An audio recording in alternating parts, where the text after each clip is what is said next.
Hello mga kamamshi! Nagbabalik si Mami Irie. Kumusta kayong lahat? Sana okay lang kayo. At gusto ko ulit magpasalamat sa walang sawang panunood ninyo ng aming mga videos. Maraming salamat mga kamamshi. God bless you all. Ang video natin ngayon, may mahalaga akong sasabihin sa inyong lahat mga kamamshi. Pero bago yan, may sagutin lang ako ng mga tanong. Actually, yung iba, nasagot ko na, pero uulitin ko para klaro lahat mga kamamshi. Ano ngayon dito? Wednesday, November, November 22, 4:50 ng hapon. Kami lang tatlo dito. Ayun si Ellie, oh. Kami lang tatlo dito. Si Ellie and Olivia. Si Daddy Marco and Jamie nasa city sila. Kasi may appointment si Kuya Jamie. Dapat isasama kami ni Daddy Marco. Kaya lang tinamad na ako mga kamamshi. Kasi nga malamig yung weather. At saka umuulan pa. Kaya sabi ko kay Daddy Marco na dito na lang kami sa bahay. And ayun yung aming Christmas tree o mga kamamshi. Simple lang yan na Christmas tree. Walang masyadong mga nakaano dyan lagay. Ayan. Ganito yung suot ko kasi malamig. Baka mamaya or bukas mag-snow. Inom muna ako ng tubig ko. Yung baso ko. Plastic. Pang bata. Ganito na lang yung mga baso namin kasi pag na baso yung babasagin. Nauubos lang kasi alam nyo naman may mga maliit pa kami na bata. Ayan. Sasagutin ko lang yung may nagtanong kung diabetic ba si Daddy Marco. Nasagot ko na to, di ba? Nasagot namin ni Daddy Marco. Hindi po diabetic si Daddy Marco. Na-admit. Mommy, what happened? Nothing. What happened? Alis, okay. Na-admit lang siya kasi nga nagkaroon siya ng infection ba dahil sa sugat niya. Here, okay? Okay, I'm okay. Yeah, chine-check ako ni Ellie kung okay ako. I'm okay, thank you. At saka hindi rin high blood si Daddy Marco. Lahat ng niya, blood test, okay mga kamamshi. Ang problema lang niya is infection, yun lang. Sa ngayon okay si Daddy Marco. Thank you Lord, thank you Jesus. Maraming salamat. Tingnan niyo yung bata. Oh. Bata! What happened? Oh, nothing. Ay, siya yung doktor. Oh. Doctor, okay? Oo. Thank you, doktor. Here, May tummy isawa. tell me. Oo, may tummy isawa. At saka may nagtatanong din kung bahay daw ba namin yung tinutuluyan namin sa Pinas nung nagbakasyon kami. Yung may video ako doon na may isang bahay. Sa ate ko yun mga kamamshi, yung nagdispedida kami. Sa ate ko yun. Pero yung iba, yung may isda at saka yung may kamuting kahoy, sa amin yun. Yun ang aming investment sa Pinas. Bahay at lupa. Hindi nga lang ako nakapag house tour kasi nga may nangyari na hindi namin inaasahan. Hindi ko na lang i-share mga kamamshi. Amin na lang yun. So hindi siya natuloy yung pa-house tour ko mga kamamshi. Plano ko na yun, kaya lang may nangyari nga. Kaya pasensya talaga, hindi ko na naipakita yung loob ng aming bahay. Pero simple lang naman yung bahay namin mga kamamshi. And 10. Ang maganda lang doon, malawak yung lupa namin. Ha? Maganda nga na binili namin yun mga kamamshi. Yun? Bali, tatlo yun na extra lot, tag 75 square meter. I'm not sure lang kung 75 square meter. Basta yung dito sa may right side, yung may kamuting kahoy, 75 square meter yun, pati sa likod. Yung dalawa sa likod, 75 square meter siya mga kamamshi. Kaya, malaki pa yun kung mag-extend kami. Ha? Iyan mo yan, isara. So, ito na. I-chika ko na sa inyo. Ano pa ba? May nakalimutan pa ba ako na tanong? May may nag-comment. Dapat pinasyal ko daw sila sa BGC. Kasi, Pumunta kami sa BGC mga kamamshi. Hindi lang ako nag-video kasi hindi naman lahat pwede kong i-video mga kamamshi. say, Bistia. Chine-check niya ako. Bistia. What? Bistia. Okay? Agoy, wag mong ipasok yan, be. Malaki, be. Bistia. Bistia. Bistia. Bistia. Agoy, paano tayo nito makapag chika? Say lay down. Lay down. Ay, no, baby. Say sit. Okay? Oh, here, it's Awa here. Sit. Awa. Okay? Say and. Nandito yung, doktor na maliit. Say. You want to check my eye? No, I take okay. I take okay. Okay. Good. Say Say cheese. Say Bistia. Okay? Okay na? Say Say, say. Ay, baby, wag mo ipasok yan. Malaki, baby. Okay? Okay. Okay na. Go to your ate. Dali kay magchika pa tayo. Magluluto pa ako. Okay? Okay na. Finish. No. Finish. Makulit yung maliit na doktor. Bye-bye! So, ayun. Nagpunta kami sa BGC, mga kamamshi.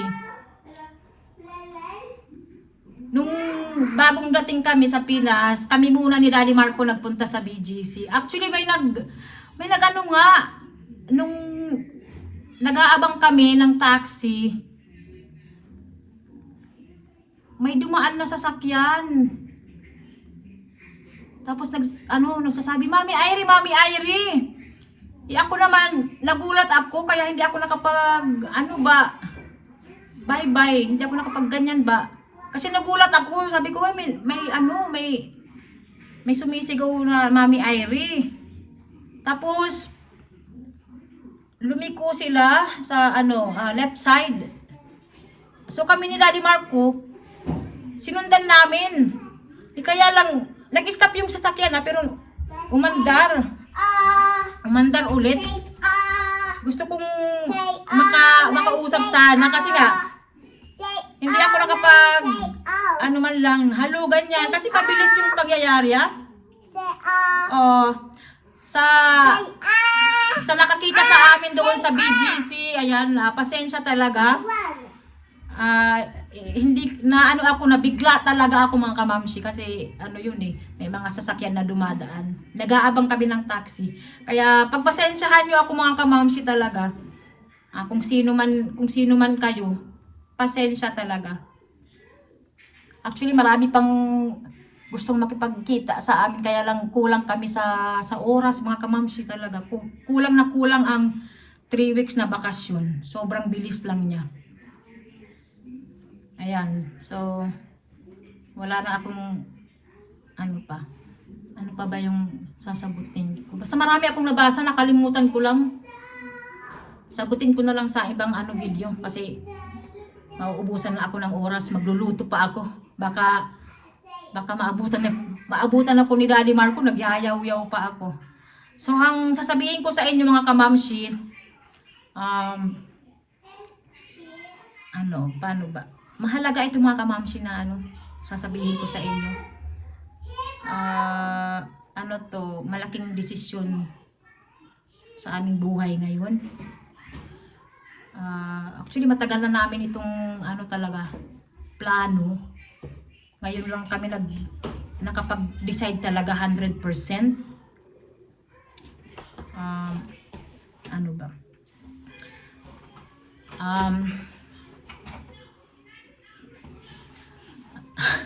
Paano ba? Eddie, tulungan mo ako, be. Ayan. Ganun na lang ako, So, ayan, i-continue na natin yung ating chikahan. Na-stop muna kasi ginugulo niya ako mga kamamshi. Gusto niya akong check upin na naman. Kasi doktor nga siya. bata. So, ayan, sabihin ko na sa inyo mga kamamshi. Mag-for good na kami sa Pinas next year. Yes, sure na siya mga kamamshi. Nakakalungkot pero kailangan namin magdesisyon talaga.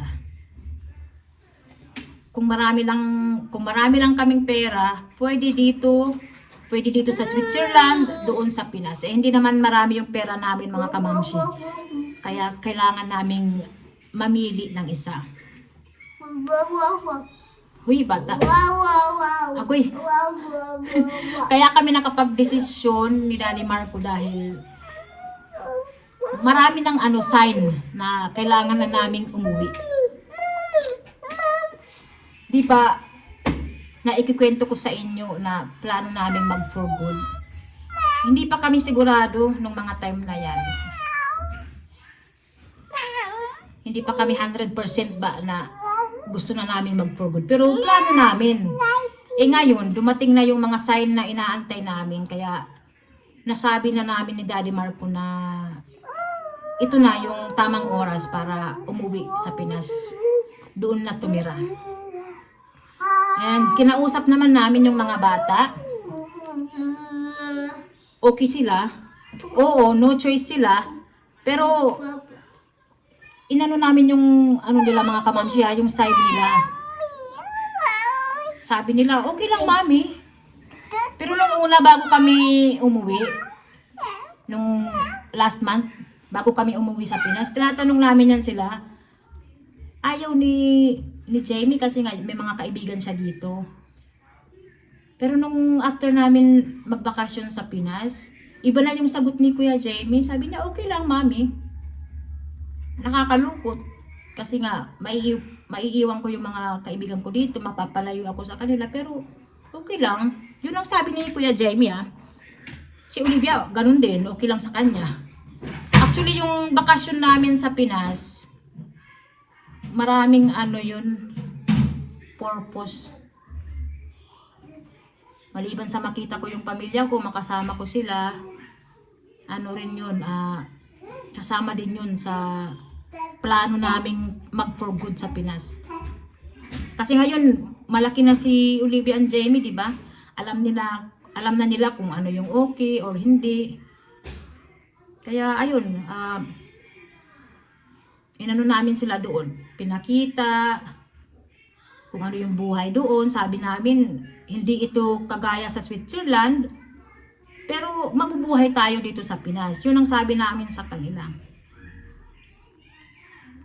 Pero okay naman sa kanila mga kamamshi.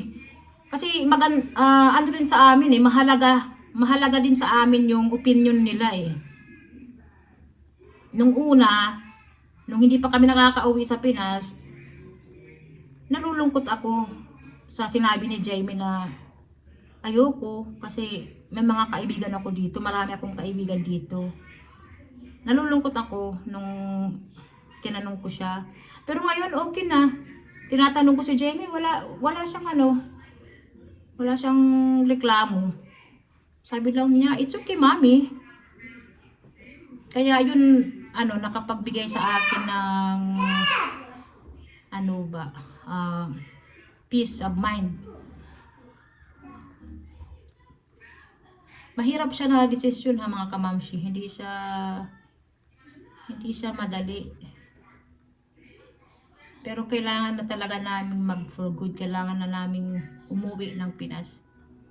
Kasi dito sa Switzerland, habang tumatagal, parang papahirap yung aming buhay dito. Papamahal.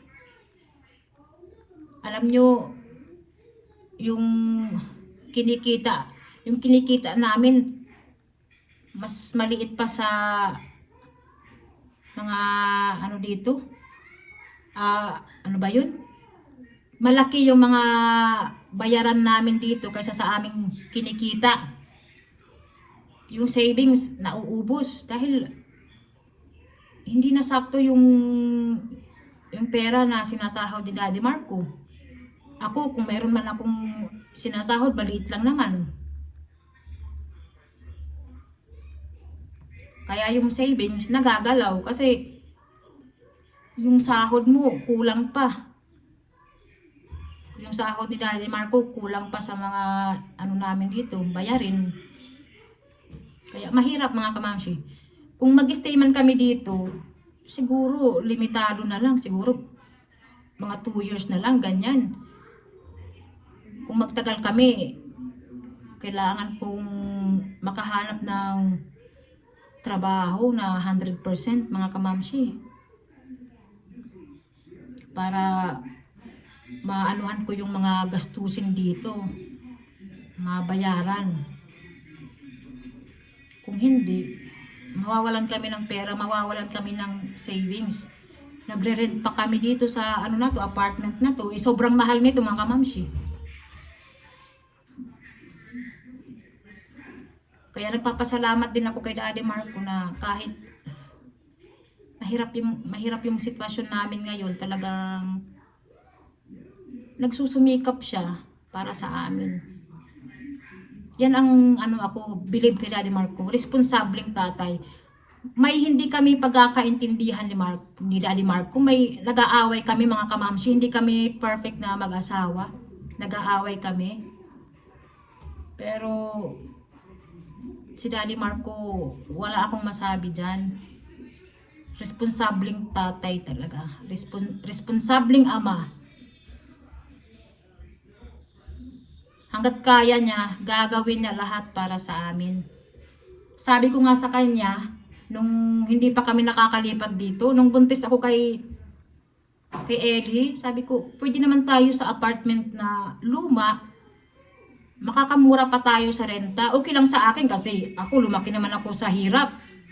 Pero si Daddy Marco ayaw niya mga kamamshi. Sabi niya, ayoko. Gusto ko sa maganda tayo na apartment. Kahit mahal pa yan, sige, pag-aanuhan ko yan, pagsisikapan ko yan. Ito, nandito kami sa apartment na to.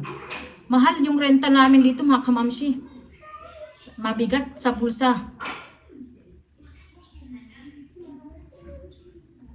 Mahal na mahal kami ni Daddy Marco kasi ayaw na kaming itira sa luma na apartment. Talagang dito kami sa mahal na apartment tumira. Kaya proud na proud ako kay Daddy Marco. Si Daddy Marco hindi sa perfect mga kamamshi. Pero sa mga ganyang bagay, napaka-responsable niya.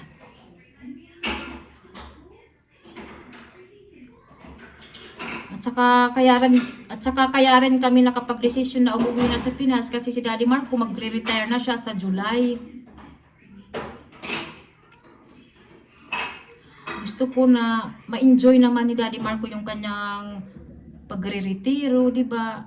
Ma-enjoy niya yung kanyang pension. Kasi kung dito kami tumira mga kamamshi, hindi mai-enjoy ni Daddy Marco yung pension niya. Yan ang katotohanan.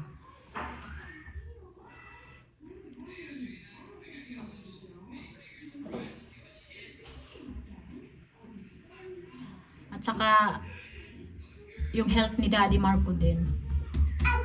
Hindi na siya, yes, hindi na siya bata. May mga nararamdaman, marami na siyang nararamdaman sa kanyang katawan. And syempre, ako din, di ba? Alam niyo na, alam niyo naman na nagkaroon ako ng problema, nag-stay ako sa isang psychiatric clinic.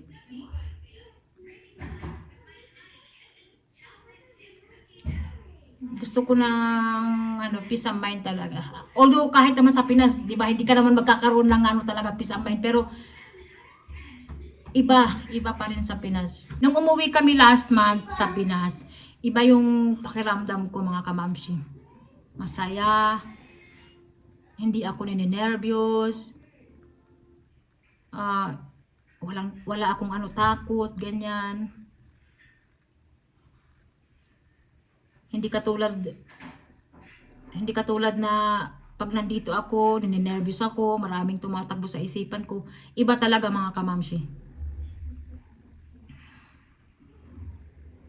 Alam ko malaki ang pagkakaiba ng buhay dito sa Switzerland at saka sa Pinas. Dito lahat okay na mga kamamshi, perfect. Yung nature, sobrang ganda. Pero iba pa rin sa Pinas sa totoo lang. Ako nagpapakatotoo lang ako talaga mga kamamshi. Alam ko may magko-comment dyan na, oh bakit isasakripisyo mo yung future ng mga anak mo? Bakit kayo uuwi? Alam ko na yan kasi dati nagkikwento pa lang ako, may mga nagko-comment na. Ngayon na nakapag-desisyon na kami ni Daddy Marco, alam ko may mga magko-comment pa rin na hindi sasang-ayon sa aming desisyon. Pero mga kamamshi, ito na yung desisyon namin. At saka wala namang makakapagsabi ng ating future. Kung maging okay ba or hindi. Wala.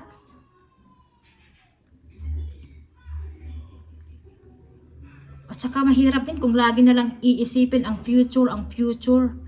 Pero hindi ka na masaya sa buhay, di ba?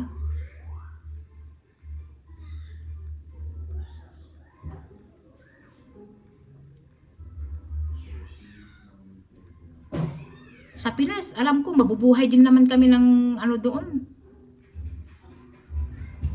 Komportable.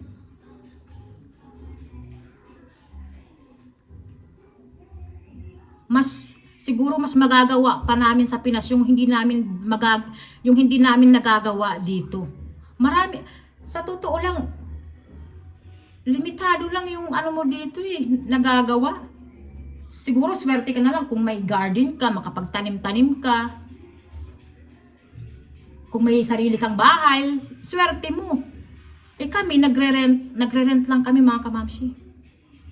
Nauubos yung pera namin sa renta. Wala kaming masyadong magawa dito kasi hindi naman sa amin to. Marami pang mga bawal-bawal, di ba? Parang wala kang kalayaan. May mag-aano sa'yo, may magmamando, hindi ito pwede, bawal yan, di ba?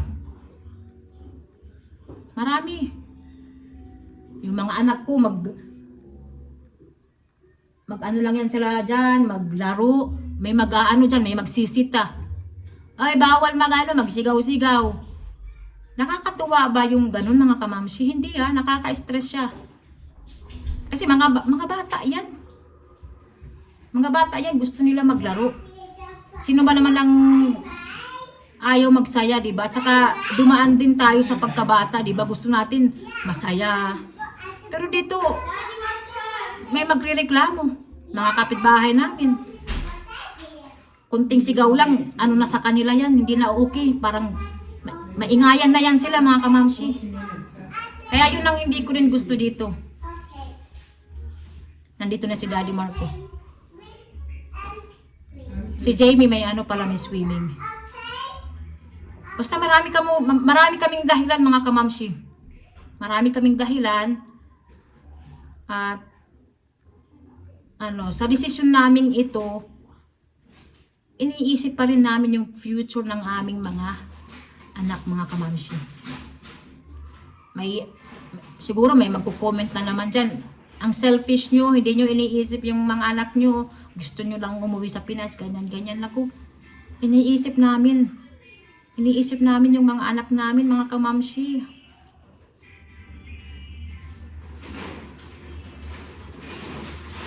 Nung umuwi kami sa Pinas, yung mga anak ko masaya. Iba yung saya nila. May sila doon, may mga pinsan, may mga auntie, uncle, may lolo at lola. Iba. Oo, simple lang yung buhay doon, pero masaya. Dito, kami lang ni Daddy Marco. Yung mga anak ko, pinanganak ko yan dito. Wala man lang magbisita na lola, lolo, uncle, ganyan. Wala. Kaya naaawa ako sa mga anak ko kasi hindi nila ma-experience yung ganyan. Dito, yung mga kaibigan nila, may mga lola, lolo. Yun ang hindi ko maibigay sa kanila dito. At ayoko na lumaki yung mga anak ko na walang pamilya. Mahirap ang walang pamilya. Kagaya ni Daddy Marco. Si Daddy Marco may mga pamilya yan, pero wala. Ngayon, nasaan sila? Wala. Ayoko na mangyari yan sa mga anak ko. Dahil para sa akin, importante ang pamilya.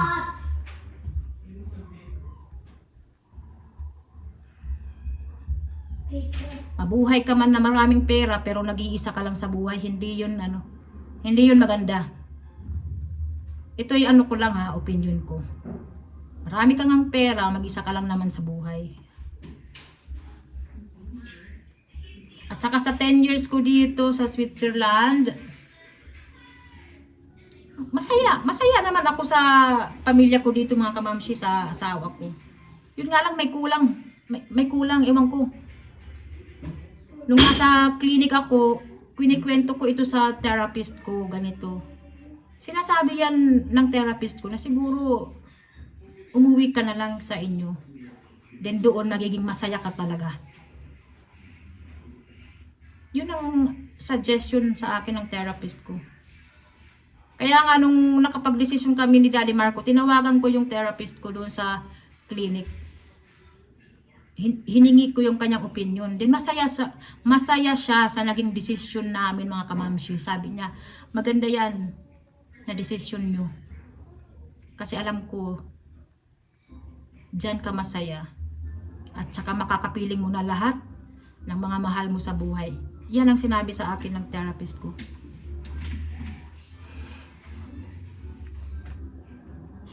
Ako, hindi pa ako dito citizen sa Switzerland pero hindi ako dyan interesado. Uuwi ako. Hindi na ako mag-aantay sa citizenship ko na yan.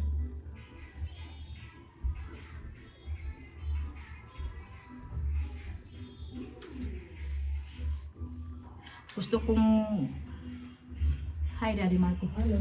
Gusto kong mamuhay ng simple, less stress, walang pressure sa buhay.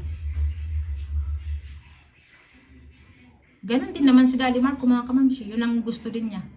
Maliban sa pagre-retiro niya, gusto rin niyang mamuhay ng mapayapa, ganyan.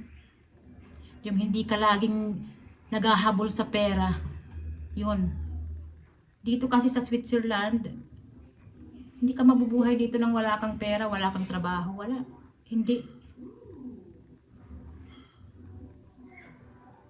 Dito maganda ang pamumuhay. Yun nga, yung nature, sobrang ganda. Nakikita nyo naman yan sa mga video ko, yung mga napupuntahan namin. Maganda mga kamamshi. Maganda lang yan, pero after that, malungkot ka na naman. Yan ang katotohanan dito mga kamamshi. Ano yan? Ano ba yun? Reality? Ano ba yun? Basta. Nakikita nyo kami, pupunta kami sa lugar na yan na maganda. Yes, maganda.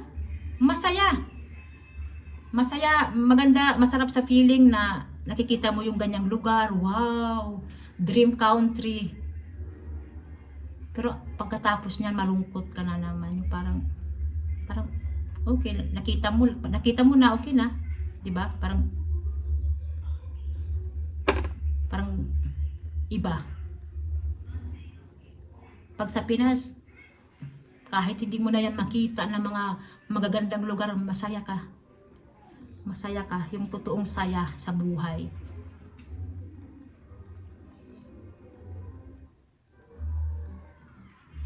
So, ayan lang mga kamamshi. Magfo-for good na kami sa Pinas. So, sa mga susunod na video, may mga, ako sa inyo, may mga ichichika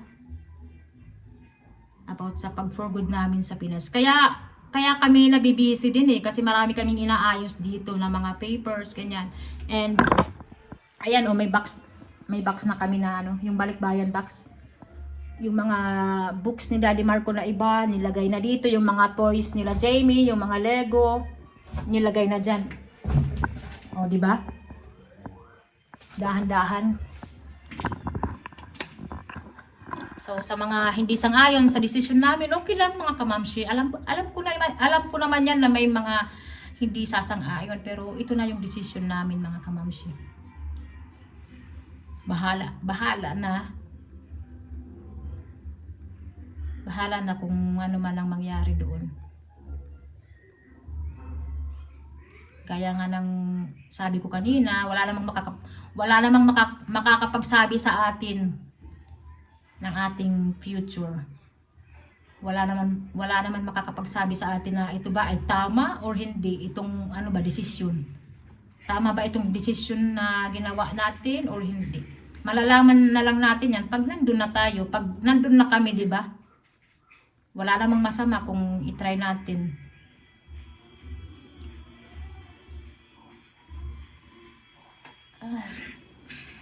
Basta ang masasabi ko lang mga kamamshi, nung nasa clinic ako, ang dami kong realization sa buhay. Marami talaga.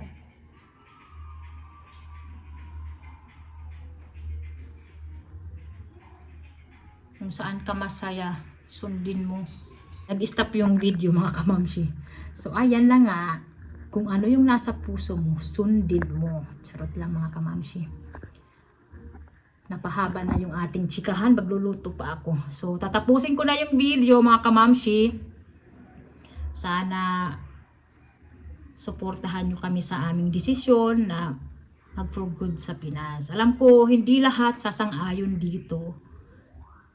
Pero, nagdesisyon kami hindi lang para sa amin ni Daddy Marco. Para ito sa mga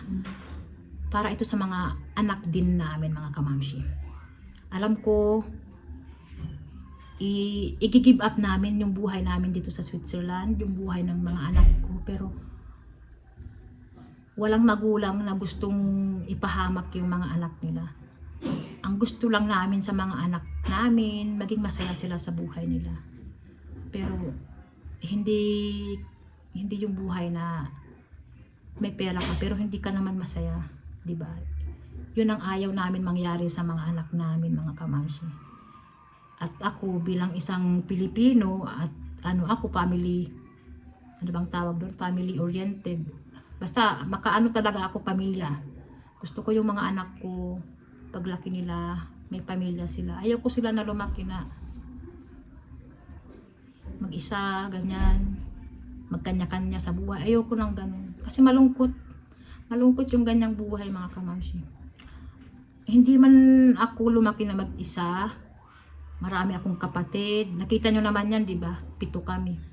Pero nung nandun ako sa clinic, marami akong nalaman na mga kwento ng buhay.